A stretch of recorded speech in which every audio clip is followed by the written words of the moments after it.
Почитувани гледачи, добар ден, добре дојдовте во емисијата за земјоделците Аграр. Времето не послужи, а верувам и исто така и на нашите производители, за да можат да завршат се она што го имаат испланирано со есенската сеидба, а сега е вистинско време, како што велат и нашите стручњаци, во подигањето на новите овошни насади. Во Македонија, со податоци што ги имаме од 2010 година, има некаде околу 14.000 хектари под овоштарници, а верувам дека тој број е многу зголемен, бидејќи секоја година се подигаат нови насади со јаткесто овошје, а исто така и со она кое што веќе го имаме, најмногу сливата, вишната, јаболкото и се повеќе крушата, а да не ја заборавиме и црешата, охридската цреша.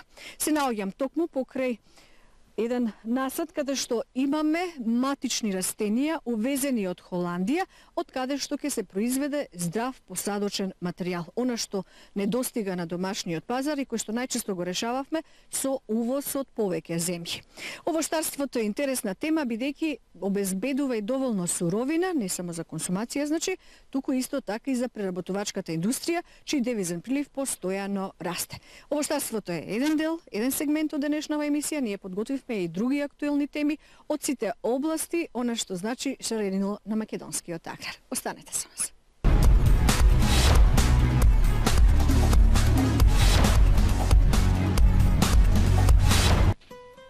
Во вегетацијата на тутунот има одредени термини во кое време ќе се наберат листовите. Најчесто во прва класа спаѓаат врвот, подврвот и така наречената кова лама. Вкупно во просек 15% од тутунот се во оваа класа. Втората класа се горните листови. Правиот и долниот среден лист, што опфаќаат најмногу до 60% од секое стебло. И третата класа се листовите од подбир и надподбир, кои најчесто се 25% од тутунот. Тутунарите, освен на нивата, имаат многу работа и околу нижењето, сушењето, се до подготвувањето на тутунот за откуп. Секое ливче се проверува, откако ќе се ослободи од низата, зашто тутунарите се снаоѓаат на свој начин.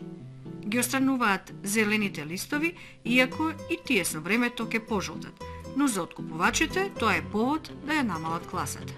И не само тоа, се крати на тежината, влагата, разни примеси се пронаоѓаат и други недостатоци. Незадоволни се тутунарите. Носам 3,5-4 тона тутун и никој не ме цени.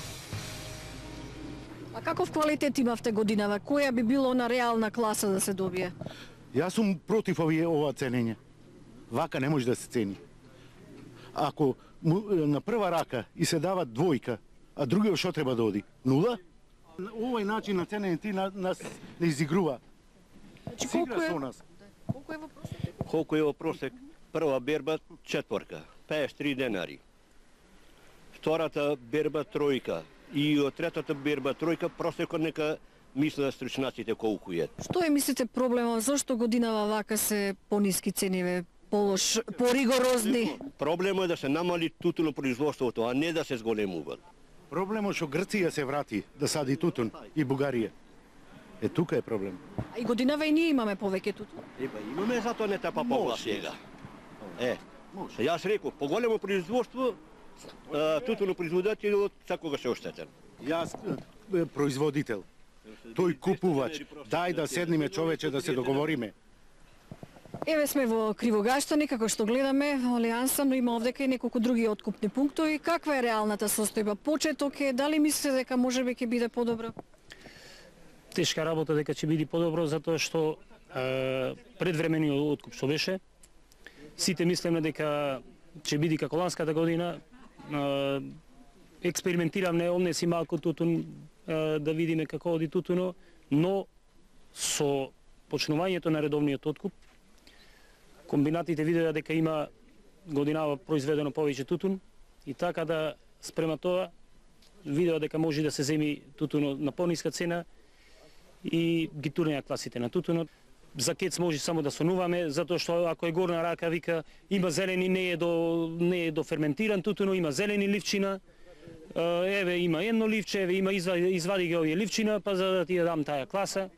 Значи, има големо кратење на килажата, значи се одбива многу, така да, не знам...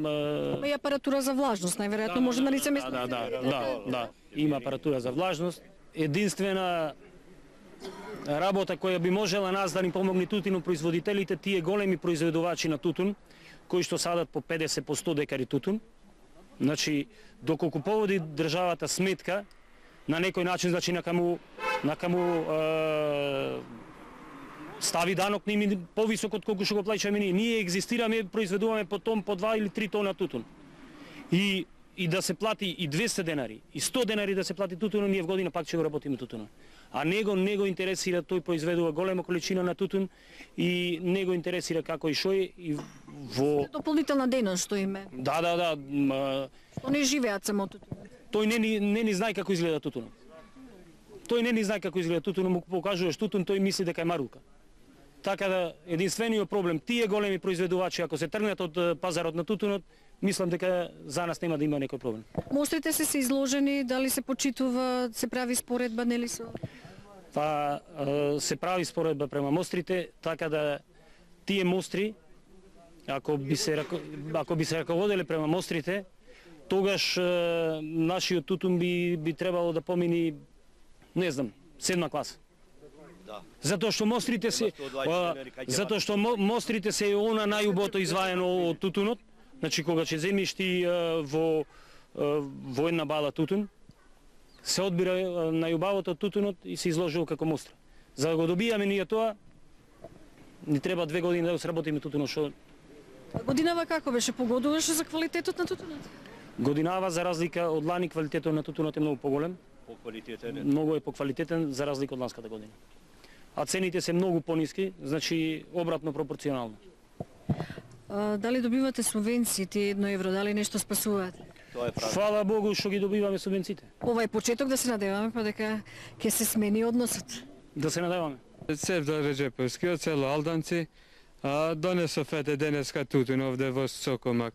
Ова Сокотабак Битолскиот, и ми земат тоа што е за двојка, ти го земат за тројка, за четворка. А ние сега немаме таков тутун. Реколтата деме годинава е многу уба и не сум задоволен. Можете на второстепена комисија да реагирате? Ние знаеш што правиме, тешко нас. Тоа правиме, ние тешко нас. Тоа правиме. Може да се жалите, да се направи записник. Абе, се жалиме, сакаме да се жалиме, ама немаме на кого да се жалиме. Добро, има второстепена комисија, треба да се реагира до инспекторатот, до Сдруженијето, до Сојузот. Да, ама видете прво вие, вас, како вие не ве пуштат да влезете внатре, да снимате, зошто? Демек има нешто, не е во ред работата. 4 дадов, 2 двојки, 2 тројки, имав 13 донесов и тие 9 се ќе и вратам. Отиот и ми дават тројка. Можете да се жалите, значи сега направете записник, направете за второстепена комисија, да дојде друг да го оцени сето тоа. Ама не е работата само јас да се жалам, треба сите да се жалиме. Откупните цени, какви се поставени, и она што се откупуваат на лице место, мислам дека е катастрофална работа. Откупот е во катастрофална ситуација. Ригорозна има проценка? Ригорозно, проценителите ја вршат и тие со одреден страф, меѓутоа за нас, тутунарите, е тоа погубно. Има ли луѓе кои што се жалат, тутунарите? Знаат, дали си ги знаат своите права, дека може да се формира второстепена комисија, дали реагираат, колку до вас сега си имаат обратено?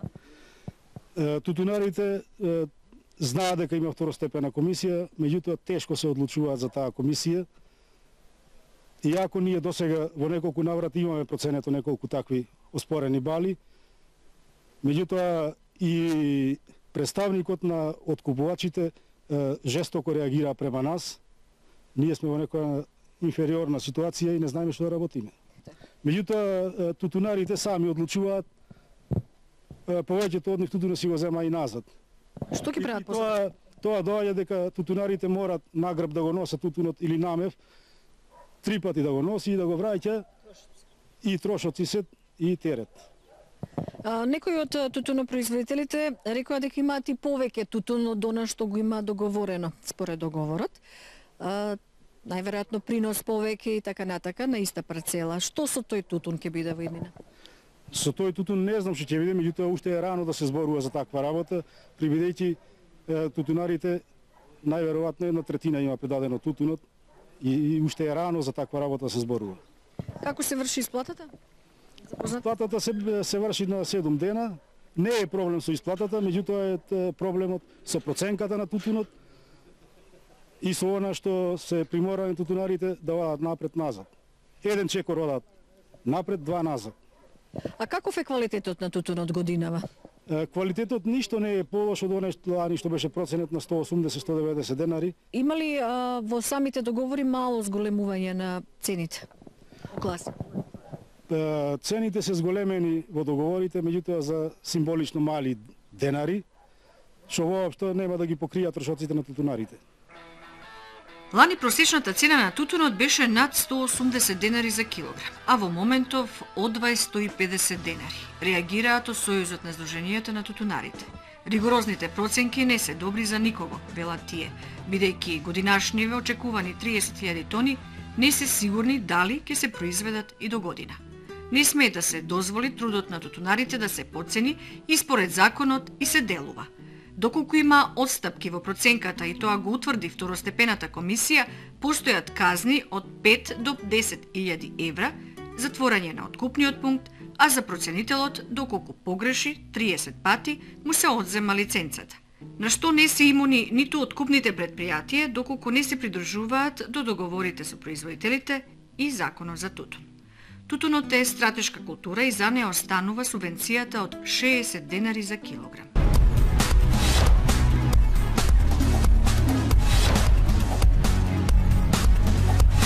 Во моментов тече огласот за аплицирање за мерките од програмата за рурален развој ќе трае до крајот на месецот. Оваа програма е многу барана, особено за набавка на механизацијата, но има и неколку нови мерки. Во изминативе години, нови 1200 трактори и други приклучни машини помогнаа да се осовремени македонскиот аграр. И во Прилепско, 300 земјоделци може да се пофалат со можноста да станат партнери со државата. Охрабрени за последниот оглас од ИПАР програмата се пријавиле 21 производител. Вклучени сме активно во реализација на сите програми, така да од програмата за рурален развој веќе изминативе години, а и оваа година, значи заедно некаде околу 300 предмети, значи 300 земјоделци го виделе бенефитет од целата таа програма.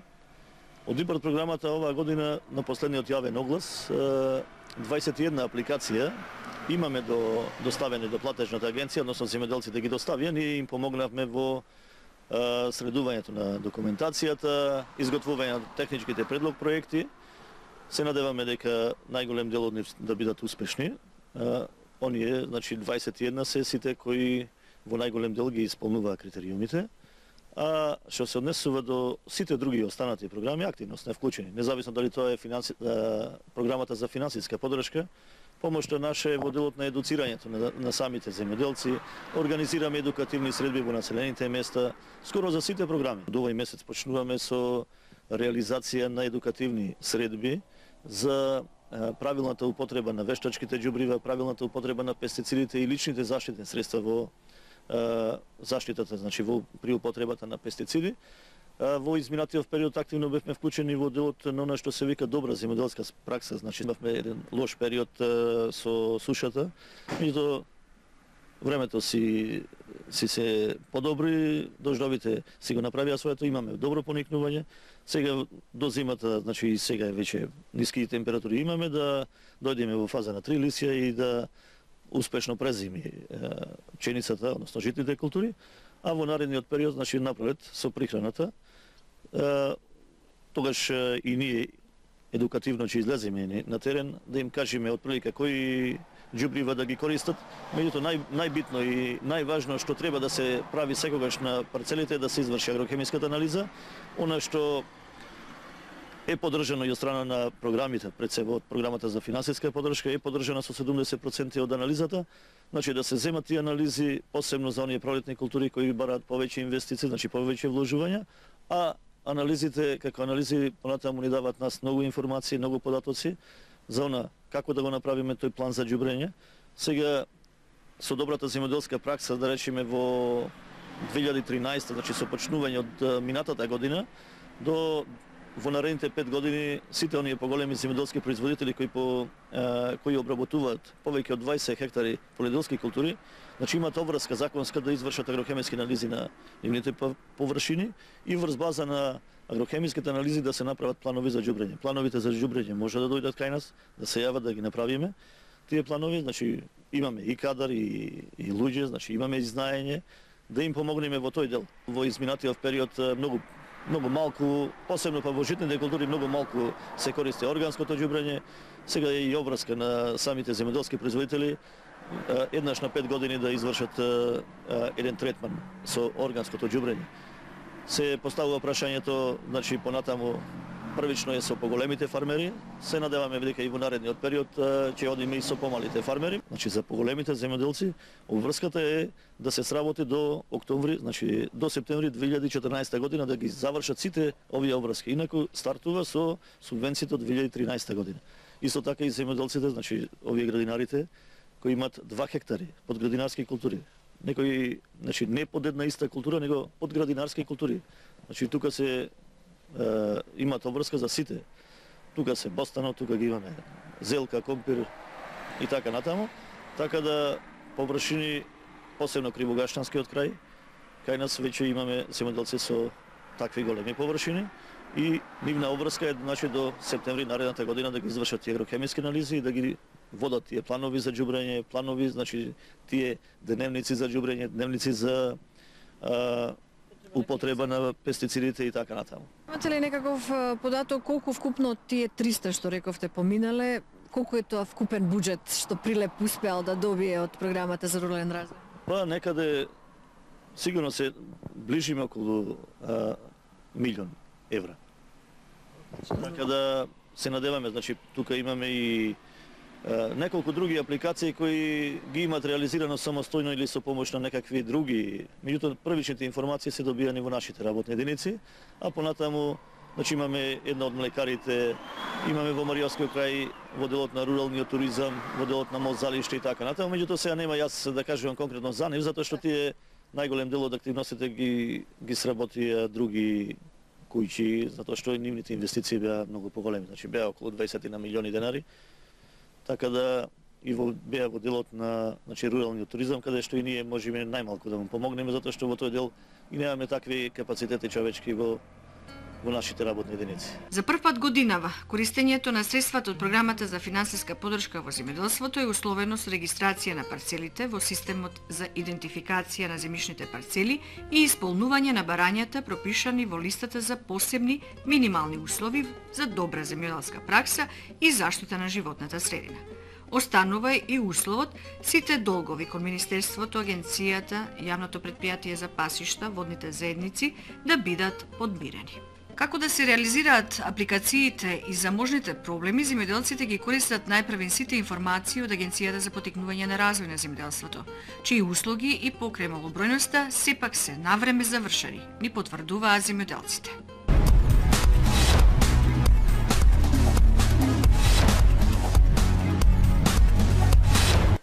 Од производството на храна може да се екзистира, нема секако проблеми, но она што се трудат и младите со можноста за добивање на многуте мерки од програмите и се регистрираат, се впуштаат во ова производство, бараат некаква екзистенција, но секако изворно за се, сепак тие самите ќе ни кажат.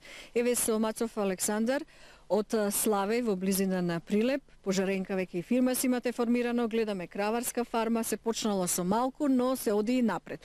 Кажете ни прво колку крави имате во фармата и како се снаоѓате, ќе одиме постепено.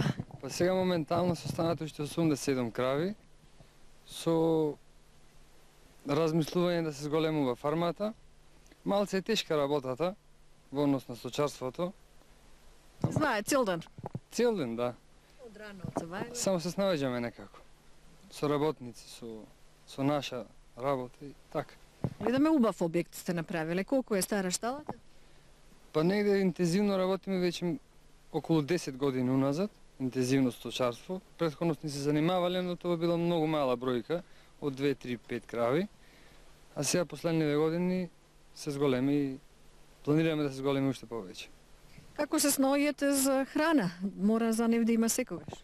Храната обезбедување околу 70% сами, а 30% ја купуваме. Значи што можеме, гледаме што повеќе ние да си произведеме, затоа што поевтино не кошта, а останатиот дел што не можеме го купуваме. Колку земја обработувате? Обработуваме околу 70 хектари земја. Претежно ја заседуваме со грашак, пшеница, мал дел на јачмен и царевка. Ченка за силажа, најмногу. Да, за силажа, не е за зрно. Имате ли механизација? Од механизација имаме скоро се, значи во однос на трактори, приклучна механизација имаме, да. Дали сте користеле од програмата за рурален развој? Да, имаме користено, значи имаме замено трактор, имаме замено приклучна механизација од програмата за рурален развој. Кога? Па пред две години, да, така беше. Контроли си доаѓаат 5 години, сте партнери. Да, секоја година скоро имаме контроли за дали чуваме таа механизација што имаме замено. И да, ворите, тоа се е добро. Какви се приносите овде во Прилепскиот крај? Слаби се. Негде имаме околу 3 тона по хектар од прилика пченица. Слаби се во секој случај. Тешка е земјата за работа. А има вода за наводнување? Па има, да, со артерски бунари има. Вода за, али тоа не е исплатливо во однос на хидросистем. Значи ни треба хидросистем да имаме, а не со артерски бунари сами да снаđеме. Какви се резултатите во однос на млекодајноста? Колку добивате млеко? Па моментално сега молзни крла се околу 30 и негде дневно добиваме околу 650-680 литри млеко. Имате затворен систем на молзење? Се го монтираме со отворен систем на молзење. Но лактофризер мора да се има. Нормална работа. Каде го давате млекото и како сте задоволни со цената? Го давам во ИМБ Битолска млекара, цената е добра. Задоволни сме пред се. Може да биде уште подобра, но моментално таа е цена што имаме. Квалитетно млеко се добива, пред се домашно. Па да, чиме значи цената добра, мора да биде и квалитетно на млекото на највисок можен начин. Дали се оценува млекото според класата? Да, значи според класи, према хигиената, бактериолошка проба, соматски клетки, да, на класи. Рековте може да биде и повисока цената, но Да, сакаме да биде повисока цената, но за жал тоа е. кој е Моментално. реално таа што би требала да биде цена, за да може да се задоволат, нели, вашите трошоци? Па моje мислење не треба да биде испод 25 денари на млеко, литар млеко, моментално, плюс субвенциите што ги добиваме од државата. Добивате тие редовно, како е со контроли, квартално е за премијата за млеко? Па не баш редовно, но ги добиваме. Значи, со мали закаснувања, но ги добиваме. Контроли имаме, сигурно дека имаме контроли во однос на колку се пријавил, што се пријавил, како се пријавил, дали ги чува се уште животните. Да, и по грло добивате исто. И по грло, да, добиваме. И за земјата би требало да И за земјата, да, и за земјата добиваме по хектар, и за нејз имаме исто така контроли, дали е тоа што е пријавено, дали е вистина остварено, односно дали ги имаш посеено. Да, имаме контроли. Ова е семеен бизнис веќе. Бизнис може да се развие во бизнис, но сепак се обезбедува некаква екзистенција, или бидејќи и вие сте регистрирани, вашата мајка исто? Семеен бизнис, ама не е баш бизнис оваа работа, него повеќе иди на работа. Добро е, не е лошо за живот. Значи може да биде уште подобро, но не е добро, него некако се тркала. Од први до први што се вика. Имаше една манифестација организирана од Федерација на фармери најпроактивен земјоделец. Вие ја добивте таа награда. Сигурно и тоа е некаква заслуга на она што вие го работите. Сепак таа проактивност што ја имате. Така, да, значи лично јас не, значи цела фамилија, односно фирмата ни ја доби таа награда. На ниво на Република Македонија одберени сме за најпроактивен земјоделец во однос на сточарство. Сигурно веќе имате посеано, испланирано, како ќе биде За- сејбата и за пролет најверојатно. За годинашнава сејба готово се е посејано и испланирано тоа пред време, значи сега чекаме род. Од пролет. И во иднина да веруваме дека и овде ќе видиме и поголема фарма, да имаме и над 100 крави. Да се надевам, тие беа над 100 крави, него со оглед на времето и на бизнисот дека е добар, се намалија. Викаат млеко треба во Македонија. Треба, ама некако не му треба млеко. Бројот на говедата во Македонија се движи над 270.000, од кои 35% се молзни грла. Од нив е откупено околу 140.000 тони кравјо млеко. Дали може да се задоволат комерцијалните потреби? И да се говори сега за поголема млекодајност. Условите се менуваат, се прилагодуваат фармерите на гледувањето кон современиот начин. Затворен систем на молзење, хигиена пред се, квалитетна добиточна храна. Стандарди кои што може да се постигне за добивање квалитетно домашно млеко. Доколку на млекарниците тоа им е потребно, фармерите може да го произведат, но по заслужената цена. Бараат тие. Време е за нова кујна. И Кеш Експрес кредит без жиранти. Но што со старите долгови? Решението е кредит за рефинансирање. А јас сакам своја соба. Твојата желба ќе ја исполни стамбениот кредит. Сигурност? Како? Со кредитно животно осигурување. Здружени сме посилни. Охридска банка, дел од Societe Generale групацијата.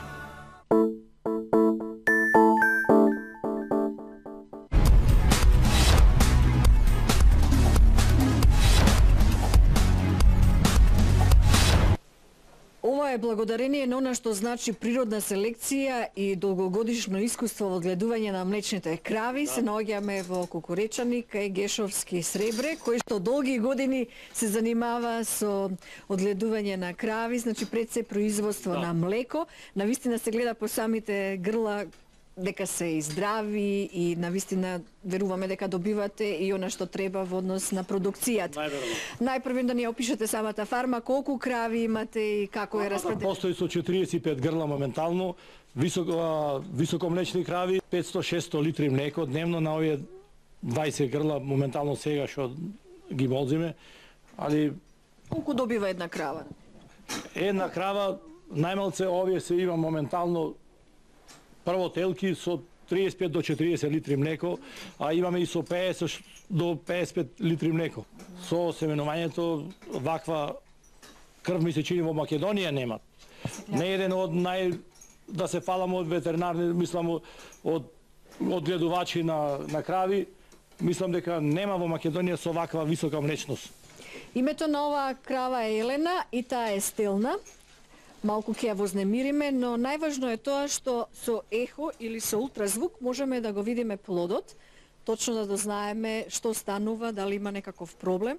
Слично значи она што го имаме и ние, жените, но во ред сето тоа значи навлезено во науката и во ветеринарното здравство. Разговараме со Никола Ивановски од ветеринарната амбуланта Филипов од Битола. Ќе ни објасните поточно зашто станува збор со овој апарат, што дознаваме се? Овој апарат конкретно сега, оваа крава е стелна 55 дена, иначе исто се работи и рана диагностика на 30 дена, значи може да се види дали е гравидна или не, може да видиме дали е телето живо, што во овој случај е живо телето. И Уште полот не можеме да го видиме, најверојатно. Полот не можеме со овој апарат, тие се малце поскапи апарати. Ова ехографија ветеринарната амбуланта Филипов ја работи веќе 13 години и до сега се како што треба, задоволителни резултати. Моментално, значи, се наоѓаме во Кукуречани и тука е еден од поголемите фармери. Ние иначе моментално ветеринарната амбуланта има околу 4000, ослужува околу 4000 грла, кај 50 на Се млечни грла најверојатно во говедарство. Високопродуктивни грла и имаме задоволителни резултати. Најповеќе значи се внимава на генетиката. Значи имаме вештачко семенување, вршиме генетика, значи се зема од ветеринарниот институт од Скопје, се дистрибуира семето. Исто така има и од други добавувачи што дистрибуираат семе, што го увезуваат од Америка, Канада, Швајцарија, Германија и од други европски земји. И значи целта е да се подобри генетиката, да се зголеми млекопроизводството и исто така и конституцијата, кондицијата да бидат добри, како што е во случај на оваа фарма. Холштайн фризиска најверојатно е расата. Како достигнува продукцијата на млеко? Па, како што кажа собственикот на оваа фарма, има и крави до 50 литри млеко што даваат, но отприлика околу 35 литри млеко задоволително. Вие сте дипломиран доктор по ветеринарна медицина. Како се наоѓате во оваа професија? Па, добро. Во оваа професија интересно, добро е. Има поголеми фармери што соработуваме и каде што можеме да ги примениме нашите квалитети и способности. Се врши и она што значи од уредбата за ветеринарната заштита, туберкулизација, евентуално се што е потребно. Да, сега се врши то по годишната наредба, се зема крв и се врши туберкулизација за да се провери здравствената состојба на животните. Дали сте имале случај некогаш и да спасите живот на крава благодарение на еходиагностика? Да, има случаеви. Ако има проблеми со бубрези и со бешика, може да се види со ехографот и тогаш интервенира. И ако е карлично поставено телето и така? Да. Проблеми? Ако има проблеми, да. Моја земја има 5 хектари. Под наем имаме плюс уште 5-6 хектари земја и така некако успеваме под наем користиме и имаме доволно да речам, сме со храна, не откупуваме храна никако, него со тоа ги изгледуваме. Како тоа изгледувате? Пченка имаме 5 хектари имаме за силажа, 5 хектари за зрно. Како минавте годинава во производството на пченка? Ова година поминавме многу добро, благодарение на УСАИД. Ова капка по капка имавме и за силажа и за зрно. За силажата нејки имаме 70 тона по хектар, а за зрно имаме 15 тона по хектар. Многу сме задоволни, благодарни, наредната година планираме и повеќе. Со систем капка по капка се олеснува. Се олеснува работата најдобро, затоа што поставуваш системот и кога ти треба си пушташ и готово. Вака е малце по-деликатна работа, повеќе работа има, капка по капка е најблагодарност. Јас имам за силаша нејки околу 350 тона. За овие грла, 40 кусуро грла, се доволно дури и од повеќе дури. Луцеркино сено, ливацко сено имам доволно, да речам, храна имам доволно. Са исклучиво купувам резанец, ќусме, премикси тие работи, што јас си ги правам концентрати самиот. Да, и така да е добро. За задоволување на оние хигиенски услови имате изградено и посебна јама за одобрување? Да, имаме посебно јама направено за изметот, да немаме проблеми и понатаму. Затворен систем на молзење? Да, затворен систем за молзење, нема отворен и така добро се функционира. Сите работиме заедно, претежно јас сум најмногу љубител на кравите и си ги сакам се додека сум жив, па понатаму после што како ќе види децата како мислат да работа, не знам. Имате овде 3 објекти, 3 штали. Да. Дали е во легализирано и што планирате во идеја? Овие штали се сите под легализација. Јас порано ги градев на примитивен начин, па контроли, инспекции, она дојдоја и се извадов план, плански се легализира. Поречани се има план? Да, овие штали се има план. Без план не се изградени, ја почна да ги градам, морав план да извадам и се изградени под план. А што планирате? Дали би направиле некоја нова современа фарма со... Знаете дека веќе... Сакале да изградиме, али тука близно да не... Добро е да се пушти, али малце место имаме површина тука. Сакав да ги земам на комшите, ама не ми дава да ги купам, да ги откупам, да ги пуштам подалеку, да одат малце, да бидат отпуштени. И така мора да бидат врзани, системот да биде врзан, затоа што нема место повеќе и така. А синот може би ќе направи нека нова штала? Дај Боже нека направи, ако направи уште подобро ќе биде.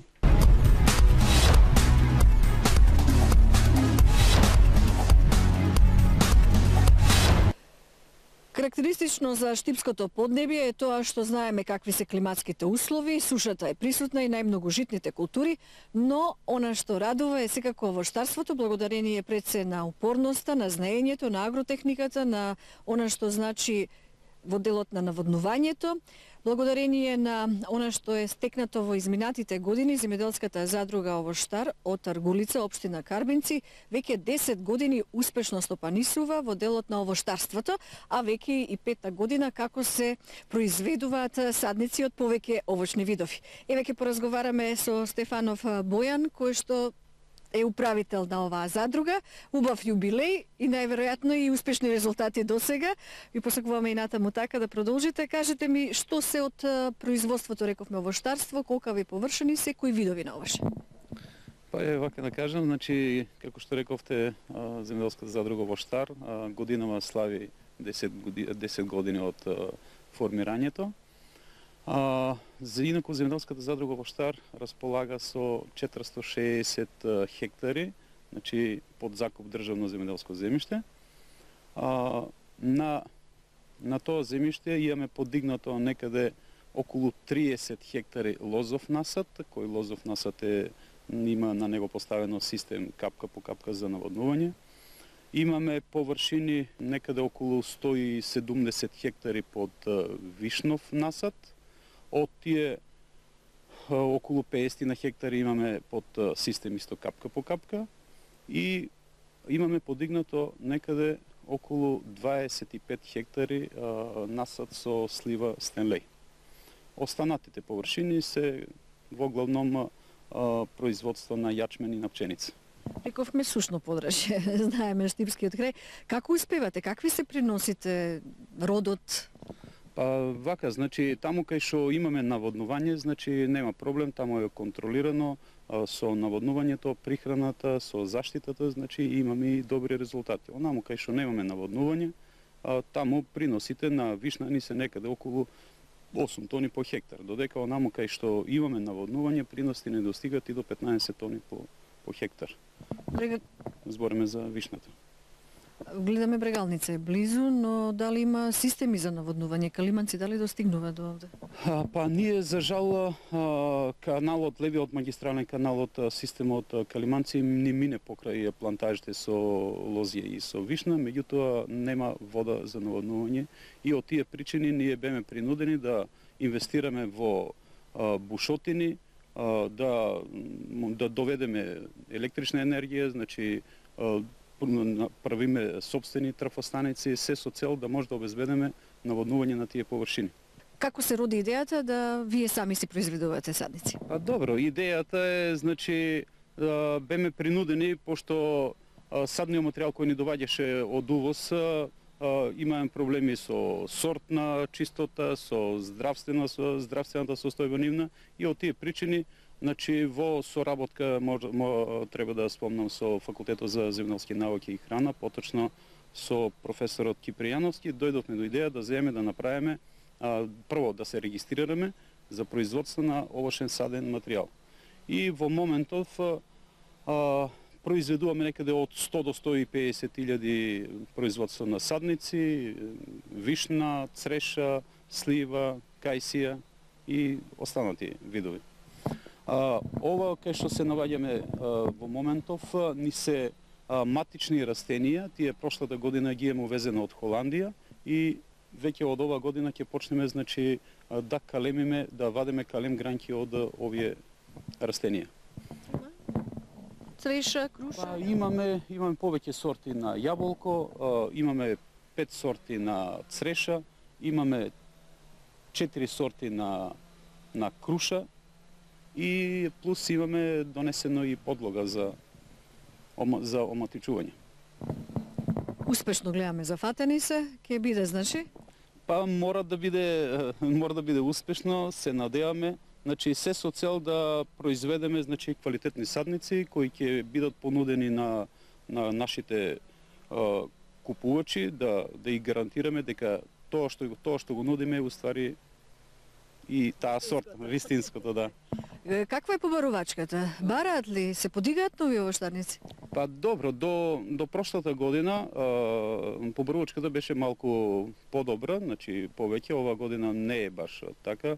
Дали е причина сега субвенционирањето на подигање на нови овошни насади до 2012 година, значи субвенционирањето беше по хектар на подигнат нов нов насад, додека годинава веќе тие субвенции се префрлени во програмата од руралниот развој. Не знам, ќе видим. Важно, уште е рано, значи се надеваме дека интересот за садници ќе се зголеми на пролет. Имате и финансиска поддршка за секој произведен, односно продаден садник? Да, зимаме, мислам, добиваме, значи на секој продаден садник 25 денари по садник. Добро. Па тоа е добро, значи Дали може и кога ќе си користите и за себе или сега тоа како е? Па прошлата година, значи во 2012 година, значи немаше стимулација, субвенционирање на садниците кои ги ние садиме на нашите сопствени површини, додека во 2013 тоа е веќе сменето, значи субвенции ќе следуваат и 25 денари по садник и за тие садници кои ќе ги искористиме за сопствени потреби. Значи ние секоја година некаде по 10 до 20 хектари подигаме нови насади на сопствените површини. Има ли во Штип доста овоштарници? Па има подигнато доста овоштарници, збореме за тие што се над 10 хектара, значи има доста, не само во Штип, има во Свети Николе доста подигнато овие години како ние произведуваме садници, Кочанскиот дел, Малешевијата. Значи, ние секоја година продаваме некаде околу 100.000 садници од вишна. Гарантирате за квалитет и за фаќа? Да, за тоа нема никаков проблем. Друга поволност е и тоа што кај нас тука во Аргулица, значи во Фруктана, сета вишна која ќе биде произведена, кај нас ја откупуваме тука во селото, ја преработуваме. Значи луѓето и од таа страна ќе бидат задоволни.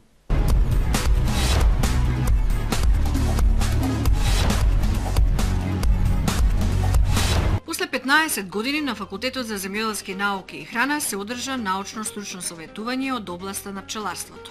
Околу 200 пчелари имаа можност да слушнат за состојбите, новините, странските искуства и перспективите во нивната омилена тема. Хрисула Бријановска, која што е професор во пчеларството, вашето име го слушаме на терен доста, има едукација и на теренот кај пчеларите, но и ова научно советување секако представува мотив повеќе. Гледаме доста посетеност од пчеларите. Како тече сетата сама постапка и што ќе содржи?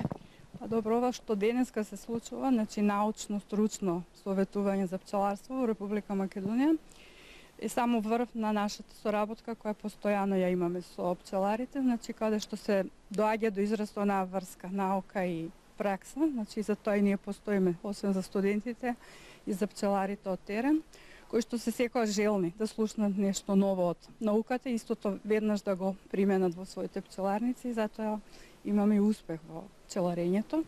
Значи, ние постојано со нив се среќаваме во најразлични форми, во нивните здруженија одржуваме теоретски предавања, практични, работилници, им ги презентираме сознанијата што ги носиме кога одиме надвор. Посебно во Словенија имаме добра соработка со колегите, значи со нивната лабораторија по пчеларство, во нивниот институт. Меѓутоа, оваква големо збиднување, значи големиот број на пријавени и присутни што ќе бидат денеска тука, покажува дека недостасувало вакво нешто, значи од таков голем обем.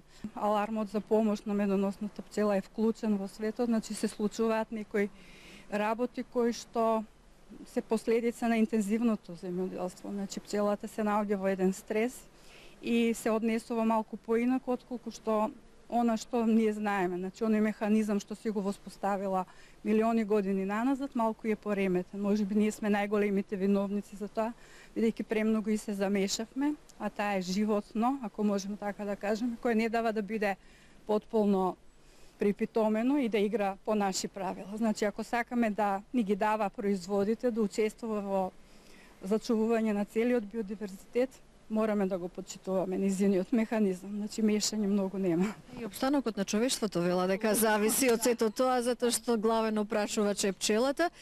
Има проблеми со пестициди, со хемикали, со ГМО, што е при средства медоносната пчела и затоа можеби само ни дава знак дека со ова незино малку поинакво однесување во последниве години дека треба да престанеме да се мешаме. Каква е состојбата во Словенија, дали можете да ни кажете? Вие сте професор исто по пчеларство во...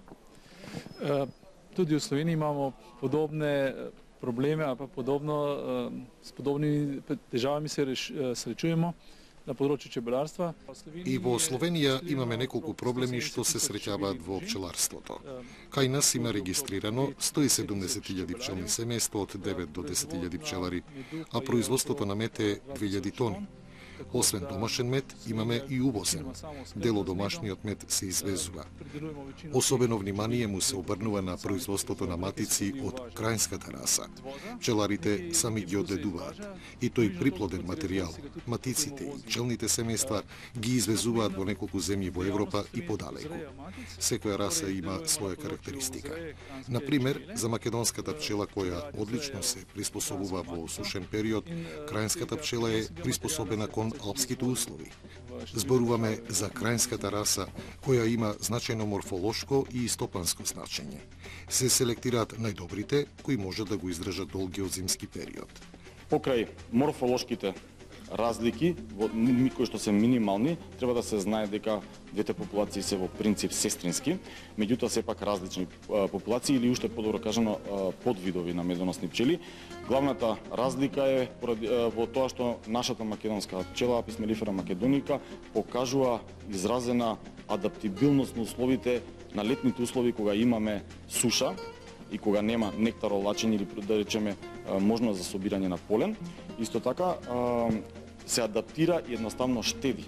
Значи се приспособува на условите и потоа поподготвена влегува во зимскиот период. Тоа е едната карактеристика, да речеме, што е многу важна за самата популација и за одгледувачите на пчели, а втора е тоа дека за разлика од крајнската, македонската има подолг развоен период или циклус и многу рано започна на пролет да се развива, меѓутоа исто така самиот развој држи до касно во есен. Една од негативните карактеристики кои што ги имаме, значи анализирано и утврдено во нашата популација е тоа дека е релативно сензитивна на лошите зимски услови. Значи кога имаме долг период со лоши временски услови, нашата пчела практички страда.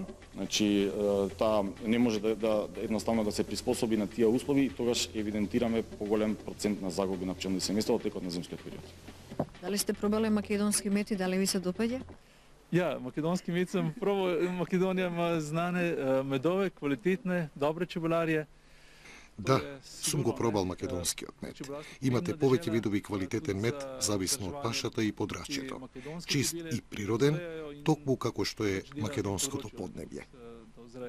Што е потребно за да имаме извоз на мед? Количини, сертификат, докаде сме во тој дел, иако некогаш велиме дека не произведуваме доволно мед ни за сопствените потреби? Па добро, податоците што ги добиваме сега од статистика зборуваат дека производството на мед според нашата традиција да користиме мед ги задоволува нашите потреби, останува нешто и за извоз. Значи имаме податоци дека се извезува околу 10% од она што се произведува во нашата република, меѓутоа би требало да се работи малку повеќе на зголемување на приносите. По приноси не сме ни меѓу најдобрите, ни меѓу најлошите, некаде у средина, споредено со светските просеци, меѓутоа можеме да работиме слободно на зголемување на бројот на пчелни семејства, бидејќи она што го нудат медоносните растенија, според проучувачите на таа проблематика, дозволува 3 пати да се зголеми бројот на пчелни семејства за да биде се искористен.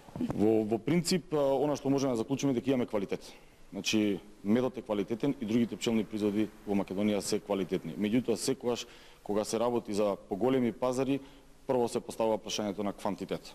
Така да во моментов самите капацитети, производни капацитети растат. Значи бројот на пчелни семејства во Република Македонија се зголемува, меѓутоа тој Колкав е тој?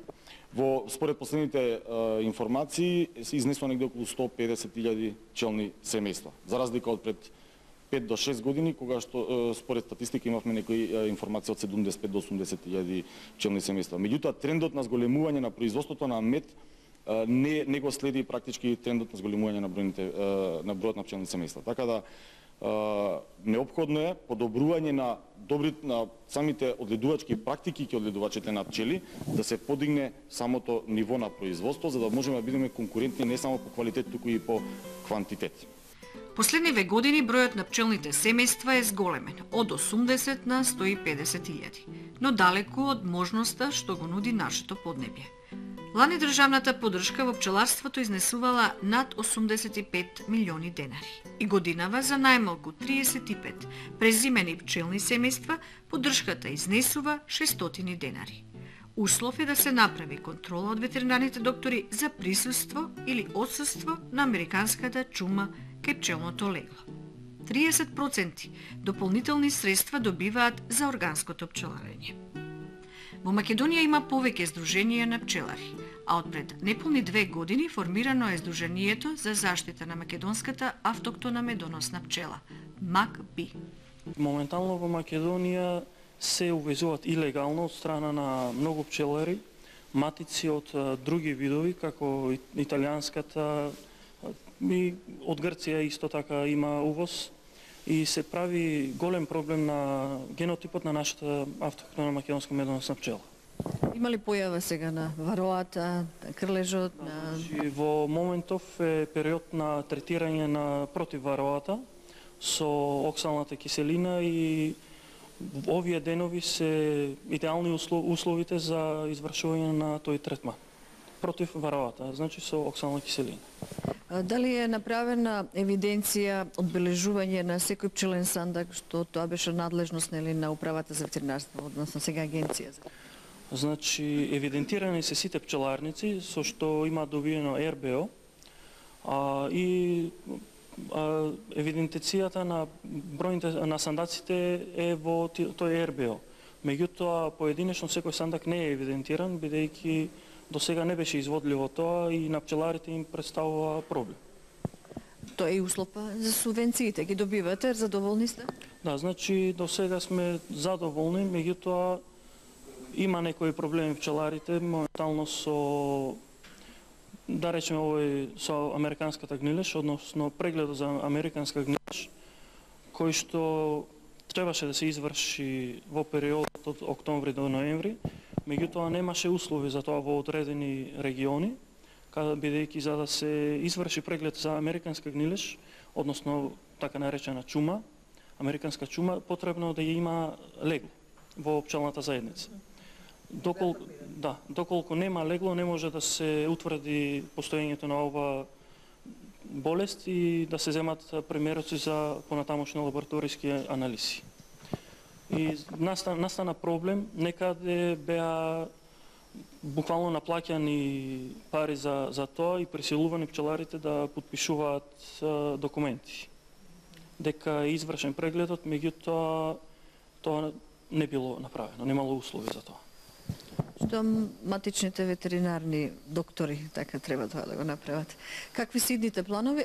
Пред се да продолжи со своите активности тест пчеларници кои ги имаме воспоставено на 7 локации во Македонија, како и продолжување на активностите од едукација, студиски патувања.